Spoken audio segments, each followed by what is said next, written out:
Ministerio Conéctate a Jesús tiene el agrado de presentar una producción de Seminarios ISU. Ministerio Conéctate a Jesús. Conectados a Jesús por la Biblia. Capítulo 7. Cuando Jehová tu Dios te haya introducido en la tierra en la cual entrarás para tomarla, y haya echado de delante de ti a muchas naciones, al Eteo, al Gergeseo, al Amorreo, al Cananeo, al Fereceo, al Heveo y al Jebuseo, 7 naciones mayores y más poderosas que tú, y Jehová tu Dios las haya entregado delante de ti y las hayas derrotado, las destruirás del todo. No harás con ellas alianza, ni tendrás de ellas misericordia, y no emparentarás con ellas. No darás tu hija a su hijo, ni tomarás a su hija para tu hijo, porque desviará a tu hijo de en pos de mí, y servirán a dioses ajenos, y el furor de Jehová se encenderá sobre vosotros, y te destruirá pronto. Mas así habéis de hacer con ellos: sus altares destruiréis, y quebraréis sus estatuas, y destruiréis sus imágenes de acera, y quemaréis sus esculturas en el fuego. Porque tú eres pueblo santo para Jehová tu Dios.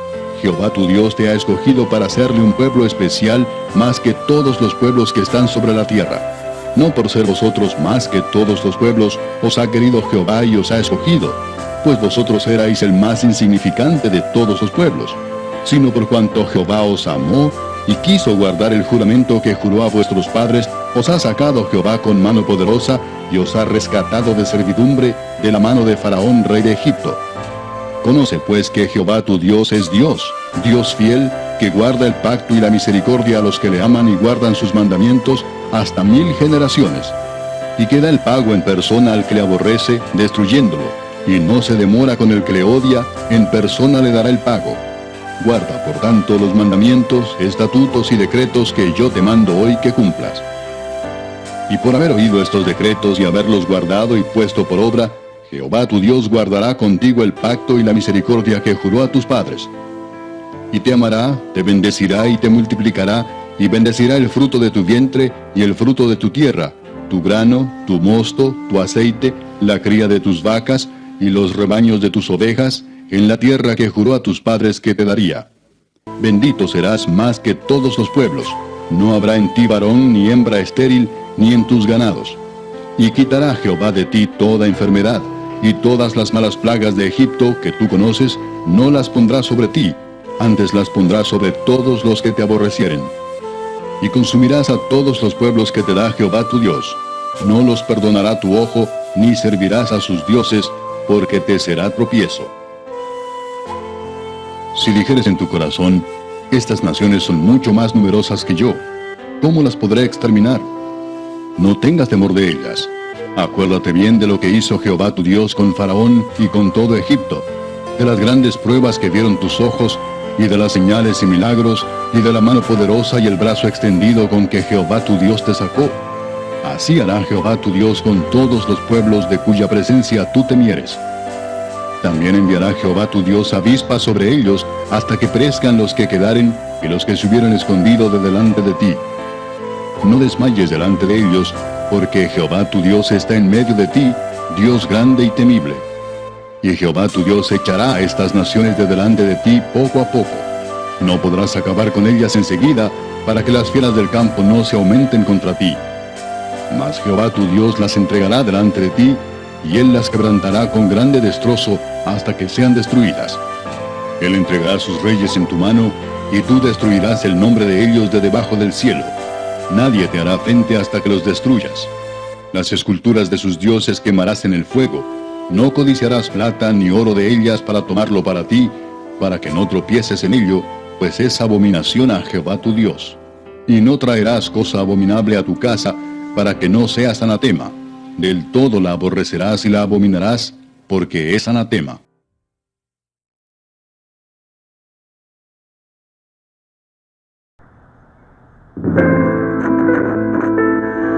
Como refugio en la tormenta. Esta emisora y la Facultad de Teología de la Universidad Adventista de Centroamérica presentan su programa Creer en sus profetas. Es tu palabra.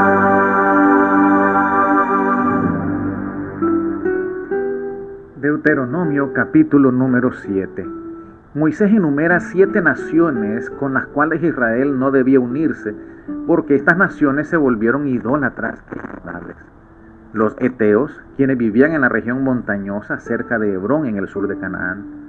Los gergeseos, que ocupaban el oeste del Jordán. Los amorreos, que dominaban los territorios montañosos al oeste del Mar Muerto. Los cananeos, por ser los primeros moradores, dieron origen al nombre de Canaán y moraban en Fenicia. Los fereceos, que vivían en Palestina y sus ciudades no tenían muros. Los heveos se ubicaron cerca de los montes Ebal y Gerizim, extendiéndose hacia Hermón. Y también los jebuseos, que tenían como principal ciudad a Jerusalén. En contraste con estos pueblos, Dios escogió a Israel para que se convierta en una nación diferente, con hombres y mujeres santas. Por eso este día la invitación es a que seamos miembros del pueblo de Dios. Versículo 6 dice: porque tú eres pueblo santo para Jehová tu Dios. Jehová tu Dios te ha escogido para hacerle un pueblo especial, más que todos los pueblos que están sobre la tierra. La cita de hoy se encuentra en el libro Joyas de los Testimonios, tomo 1, página 110. Dios está ahora probando a su pueblo, está desarrollando su carácter. Los ángeles están pesando el valor moral y llevando un registro fiel de todos los actos de los hijos de los hombres. Entre los que profesan ser hijos de Dios hay corazones corrompidos, pero serán probados. El Dios que lee lo que hay en el corazón de cada uno sacará a la luz cosas ocultas de las tinieblas, donde con frecuencia menos se sospechan, para eliminar las piedras de tropiezo que han estorbado el progreso de la verdad, a fin de que Dios tenga un pueblo limpio y santo que declare sus estatutos y juicios.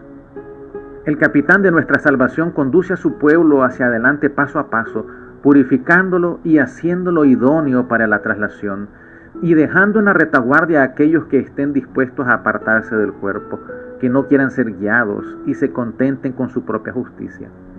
Así que, si la luz que en ti hay es tinieblas, ¿cuántas no serán las mismas tinieblas? Mateo 6:23. No podría seducir a la mente humana un engaño mayor que el que induce a los hombres a tener un espíritu de confianza propia, a creer que están en lo cierto y en la luz, y cuando se están apartando del pueblo de Dios, y la luz que acarician es, en verdad, tinieblas. Oremos. Padre eterno, te damos gracias porque a pesar de nuestros errores, nos invitas a ser integrantes del Israel espiritual. Te pedimos que nos ayudes a vivir en pureza y santidad. Por Jesús. Amén. Te invito a leer el día de mañana Deuteronomio capítulo número 8. Hemos presentado su programa Creed en los profetas. En los profetas. escrito por el Dr. Franz Ríos, en la voz del ingeniero Dodani Castillo. Les esperamos el día de mañana a la misma hora. Para más información, visite nuestra página en internet teología.unadeca.ac.cr. Creed en los profetas. Para mis pies es tu palabra.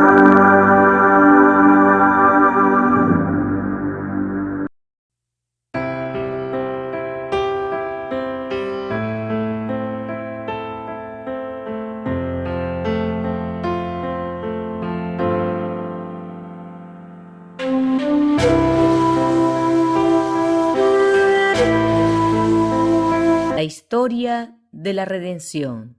Capítulo 28. El juicio de Cristo. Los ángeles, cuando dejaron el cielo, depusieron con tristeza sus resplandecientes coronas. No las podían usar mientras su comandante estuviera sufriendo y tuviera que llevar una corona de espinas. Satanás y sus ángeles estaban muy ocupados en la sala del tribunal, tratando de destruir todo sentimiento humano y toda simpatía hacia Jesús. La misma atmósfera pesada estaba contaminada por su influencia. Los principales sacerdotes y los ancianos estaban inspirados por ellos cuando insultaban y maltrataban a Jesús en una forma sumamente difícil de soportar para la naturaleza humana. El enemigo esperaba que tanta burla y violencia arrancara del Hijo de Dios alguna queja o murmuración, o que manifestara su poder divino y se librara de la multitud, y que de esa manera fracasara el plan de salvación. La negación de Pedro. Pedro siguió a su Señor después de la traición. Tenía ansias de ver qué ocurriría con Jesús, pero cuando se lo acusó de ser uno de sus discípulos, el temor de perder su propia seguridad lo indujo a declarar que no conocía a ese hombre. Los discípulos se destacaban por la pureza de su lenguaje, y Pedro, para convencer a sus acusadores de que no era uno de los discípulos de Cristo, negó la tercera acusación con maldiciones y juramentos. Jesús, que estaba a cierta distancia de Pedro, le lanzó una mirada llena de pesar y reprobación. Entonces el discípulo recordó las palabras que le había dirigido en el aposento alto, como asimismo sus propias categóricas declaraciones. Aunque todos se escandalicen de ti, yo nunca me escandalizaré. Había negado a su Señor con maldiciones y juramentos, pero la mirada del Maestro suavizó el corazón de Pedro y lo salvó. Lloró amargamente y se arrepintió de su gran pecado. Se convirtió y entonces estuvo preparado para fortalecer a sus hermanos. En la sala del tribunal, la multitud pedía a gritos la sangre de Jesús. Lo azotaron cruelmente, lo cubrieron con una vieja túnica real color púrpura y ciñeron su sagrada frente con una corona de espinas. Le pusieron una caña en la mano, se inclinaron ante él y para burlarse lo saludaron diciéndole: «¡Salve, Rey de los judíos!». Entonces tomaron la caña que tenía en la mano y le golpearon la cabeza de modo que las espinas penetraron en sus sienes y la sangre comenzó a correr por su rostro y su barba. A los ángeles les costaba soportar ese espectáculo. Hubieran querido librar a Jesús, pero el ángel comandante lo impidió, diciéndoles que había que pagar un gran rescate por el hombre, pero añadió que sería completo y que provocaría la muerte del que tenía el imperio de la muerte. Jesús sabía que los ángeles estaban presenciando la escena de su humillación.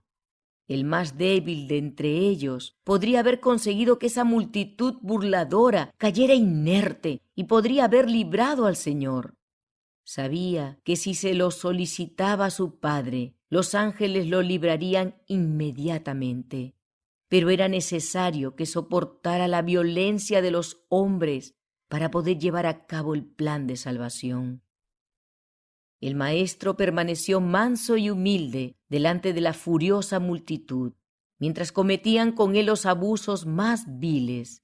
Escupieron su rostro, ese rostro del cual un día querrán ocultarse, que dará luz a la ciudad de Dios y que resplandecerá más que el sol.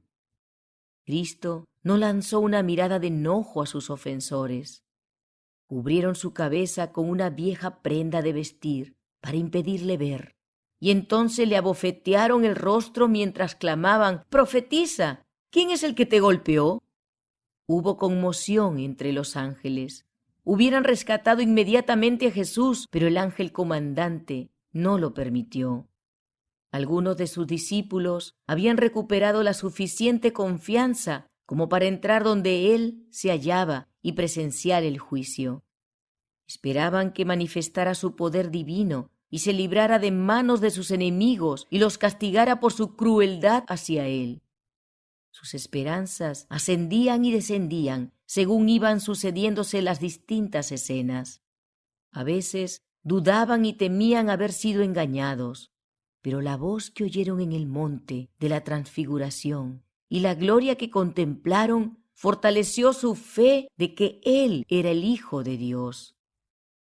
Recordaron las escenas de las que habían sido testigos, los milagros que habían visto hacer a Jesús al sanar a los enfermos, abrir los ojos de los ciegos, destapar los oídos de los sordos, reprender y echar los demonios, resucitar a los muertos y hasta calmar el viento y el mar.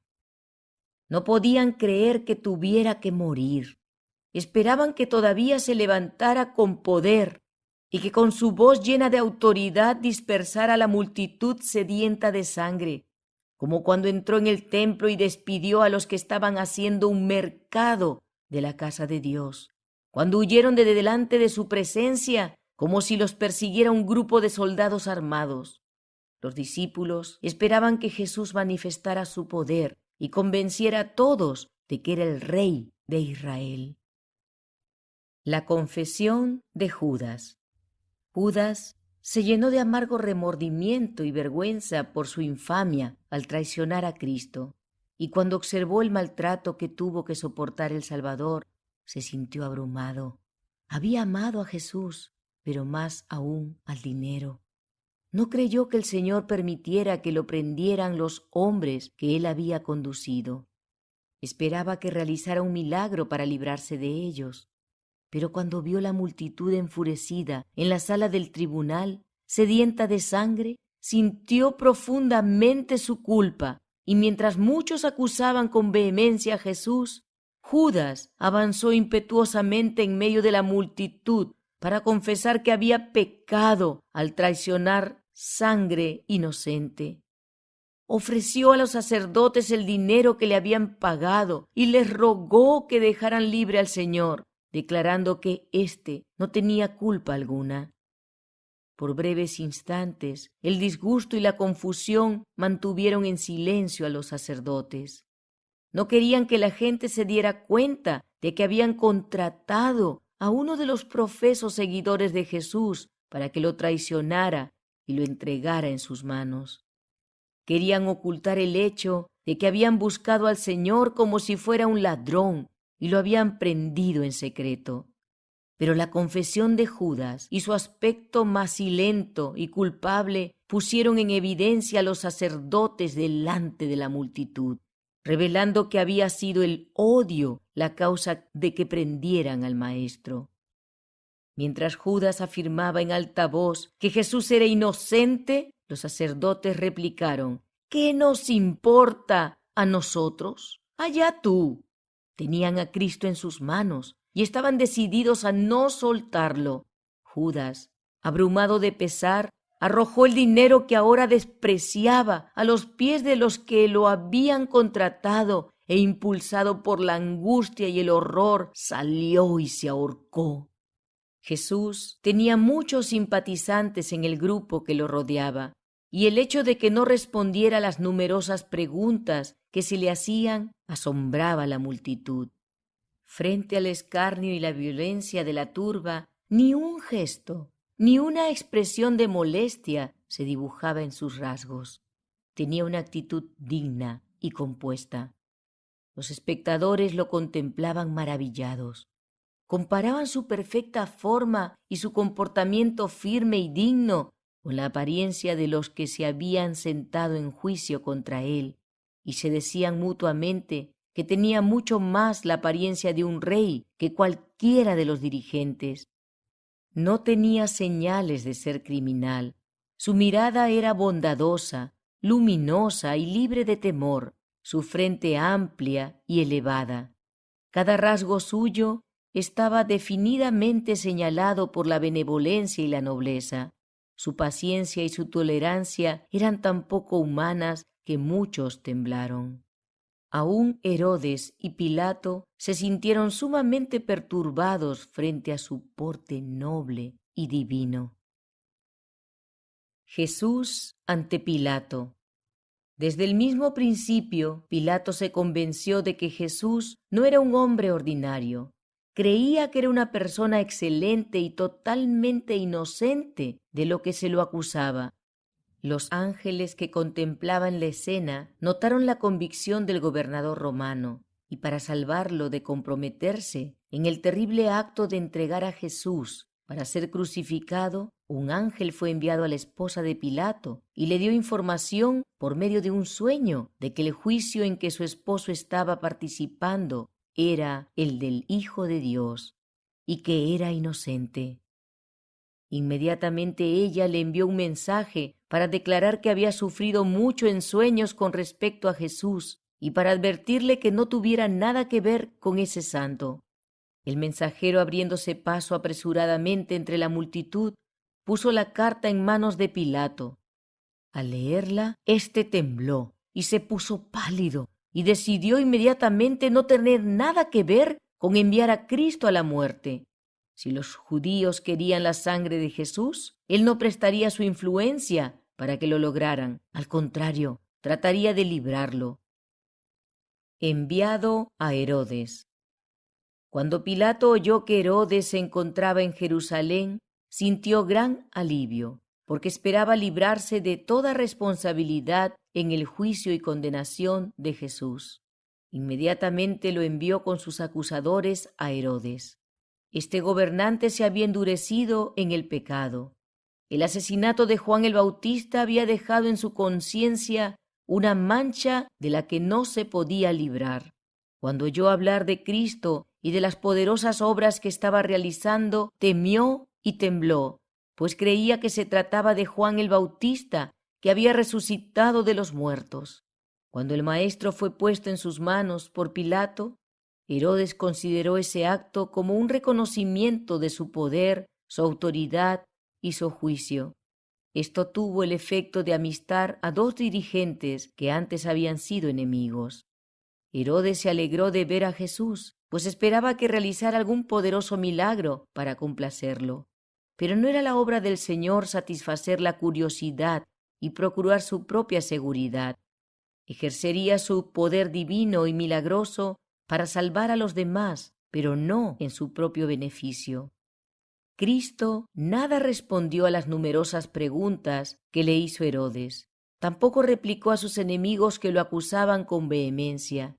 El rey se enfureció porque aparentemente Jesús no temía su poder, y con sus soldados lo denigró, se burló de él y lo maltrató. Pero se asombró del aspecto noble y divino de Jesús en medio de ese vergonzoso maltrato, y como temía condenarlo, lo envió de vuelta a Pilato. Satanás y sus ángeles estaban tentando a este último, tratando de conducirlo a su propia ruina. Le sugirieron que si no quería tomar parte en la condenación de Jesús, otros lo harían, que la multitud estaba sedienta de su sangre y que si no lo entregaba para ser crucificado, perdería su poder y sus honores mundanales, y se lo denunciaría como creyente en el impostor. Por temor de perder su poder y su autoridad, Pilato consintió en dar muerte a Cristo. Y aunque puso la sangre del Señor sobre sus acusadores, y la multitud lo recibió con el clamor de «Su sangre sea sobre nosotros y sobre nuestros hijos», Pilato no se libró. Fue culpable de la sangre del Maestro. Por sus intereses egoístas, por su amor al honor de los grandes de la tierra, entregó a la muerte a un inocente. Si Pilato hubiera seguido sus propias convicciones, no habría tenido nada que hacer con la condenación de Jesús. El aspecto y las palabras del Señor durante su juicio causaron una profunda impresión en las mentes de los muchos que se hallaban presentes en esa ocasión. El resultado de la influencia ejercida entonces resultó evidente después de su resurrección. Entre los que se añadieron a la Iglesia, había muchos cuya convicción comenzó en el momento del juicio de Cristo. Satanás se airó muchísimo cuando vio que la crueldad con que los judíos habían tratado a Jesús a instancias suyas no había logrado que emitiera la más mínima queja. Aunque había tomado sobre sí la naturaleza humana, estaba sostenido por una fortaleza divina y no se apartó en lo más mínimo de la voluntad de su Padre.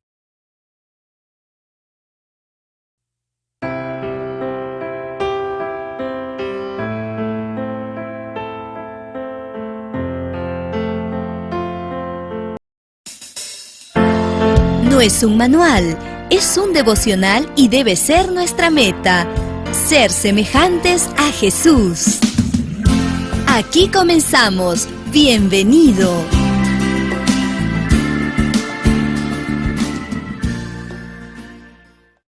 estamos listos para nuestra reflexión de hoy. ¿Cómo estás? Hoy estamos 22 de junio. Ser semejantes a Jesús. Imitar a Cristo, no al mundo. Timoteo capítulo 6, versículo 10. Porque raíz de todos los males es el amor al dinero, el cual codiciando algunos se extraviaron de la fe y fueron traspasados de muchos dolores. Vi que el pueblo de Dios está en gran peligro. Muchos son moradores de la tierra. Sus intereses y afectos están concentrados en este mundo. Su ejemplo no es bueno. El mundo queda engañado por el proceder que siguen muchos que profesan verdades nobles y grandes. Nuestra responsabilidad está de acuerdo con la luz que nos fue dada, con los favores y dones que nos han sido concedidos. La responsabilidad más pesada descansa sobre los obreros que poseen los talentos, las oportunidades y las habilidades mayores. Me fue presentado el hermano a como el que representa a una clase de personas que están en una posición similar. Nunca han sido indiferentes a las ventajas mundanales más pequeñas. Mediante una diligente discreción comercial y por medio de inversiones exitosas, por medio de operaciones bursátiles, no con dólares, sino con centavos y cuartos de peniques, han acumulado bienes. Pero al hacer eso, han formado facultades inconsistentes con el desarrollo del carácter cristiano. Su vida de ninguna manera representa a Cristo, por cuanto aman el mundo y sus ganancias más de lo que aman a Dios o la verdad. Si alguno ama al mundo, el amor del Padre no está en él, dice 1 de Juan capítulo 2 versículo 15. Todos los talentos que poseen los hombres y las mujeres pertenecen a Dios.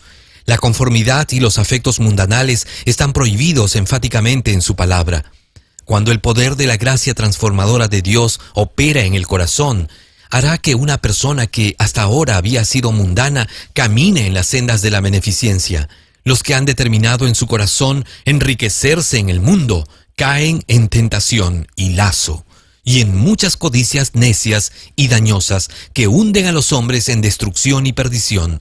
Porque raíz de todos los males es el dinero, el fundamento de toda avaricia y mundanalidad, el cual, codiciando algunos, se extraviaron de la fe y fueron traspasados de muchos dolores. 1 de Timoteo capítulo 6 versículos 9 y 10. Jesús ha abierto para todos un camino por el cual puede obtenerse sabiduría, gracia y poder. Él es nuestro ejemplo en todas las cosas y nada debe desviar la mente del objeto principal en la vida, que es tener a Cristo en el alma, hablando y subyugando el corazón. Cuando esto sea el caso, cada miembro de iglesia, cada uno que profesa la verdad, será semejante a Cristo en carácter, palabras y acciones. Testimonios para la Iglesia, tomo 5, páginas 277 y 278. Ser semejantes a Jesús, un libro de Elena G. de White.